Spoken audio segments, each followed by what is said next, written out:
Ay, sino kayong tuwan-tuwa sa korte nito? Sigurado ngang hindi ka mabibitin dito sa chicken and bacon roll ala SNR. Kaya huwag na nating patagalin yan at simulan na natin. Meron nga ako ditong 350 ml ng lukewarm water. Tinunawan ko yan ng 2 teaspoon ng salt and 1 tablespoon ng sugar. Hinalo ko yun para matunaw. Then, meron ako ditong 500 grams ng bread flour. Pwede din ng all-purpose flour. Hinalo ko na dyan yung 2 teaspoon natin ng yeast. And then, tsaka natin ilalagay yung tinunaw natin. Haluin lang natin yan hanggang makabuo tayo ng dough. Unang-una nyo mapapansin dito ay napakalagkit.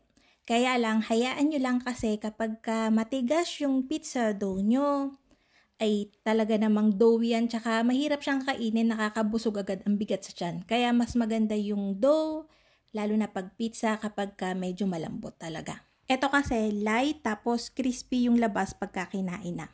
So, ang ginawa ko lang dyan, finold ko lang yan ng finold for 3 to 5 minutes. Pakikita nyo, ganyan lang. Hindi nyo naman siya kailangan masahin totally, kaya okay lang din kahit malambot siya. Tatakpan ko to tapos i-rest ko siya for 1 hour. Habang nagre-rest tayo ng dough, meron ako ditong 300 grams ng chicken. Ay ginayat ko na yun na maliliit. Tapos meron ako ditong 230 grams ng bacon. I-slice ko lang yan ng maliliit lang din. Tapos nagpainit na ako dito ng pan. Lalagay natin yung ating bacon hanggang sa medyo matoasted na siya. Ay ako nung sobrang toasted kasi kapag kinakain mo yun sa pizza, masyado na siyang matigas. So, tama lang sa akin yung ganitong pagkakaluto.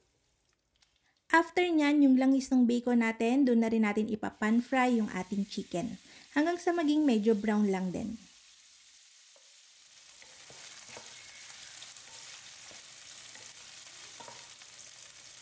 Ahonin lang din natin yan. And then, dito din sa same pan, maglalagay ako ng 1 tablespoon ng all-purpose flour. Pantikan lang natin ng sauce. Lutuin lang natin yan. Hininaan ko na yung apoy nito to low talaga habang nagluluto tayo nitong sauce. Naglagay din ako dyan ng 1/3 cup ng milk. Pwedeng evaporated, pwedeng full cream milk.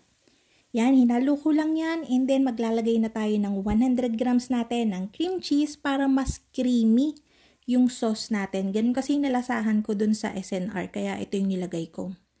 Pagkatapos nyan, tsaka tayo maglalagay ng 125 ml ng all-purpose cream.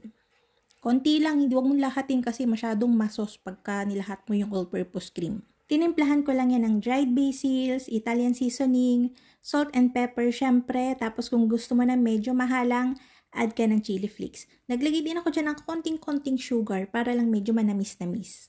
Dire-diretso nga lang yung halo niyan sa low heat, for mga 2 to 3 minutes until maging creamy na yung sauce natin. Pinatay ko na yung apoy, tsaka ko nilagay yung ating chicken and bacon. Haluin lang natin yan hanggang sa ma-coat yung mga karne natin and then set aside. Tinatransfer ko lang yan dito sa pan, tapos pinalapad ko siya para mas mabilis siyang lumamig, tsaka magamit na natin kagad. Habang nagpiprito tayo ng bacon and manok kanina, naggayat na ako dito ng green bell pepper, red bell pepper, onion, tapos meron tayo din gagamiting mozzarella cheese. Kapag walang mozzarella cheese, katalo na din yung quick melt. After nga ng 1 hour, nakikita nyo umalsa na yung dough natin pero malagkit pa din. Ang gagawin natin, ilalagay natin to sa freezer for 15 minutes. After nun, mas madali na siyang i-handle.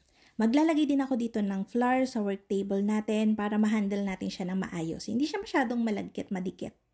Okay nga lang na gumamit kayo ng mga extra flour pang dust, pizza to. So, mas masarap yun kapag natusta sa high heat. So, ayan yung dough natin. I-divide ko lang ng 6 pieces. Depende pa rin sa inyo kung gusto nyo yung mga medium size lang. Kahit 8 or 9, okay lang.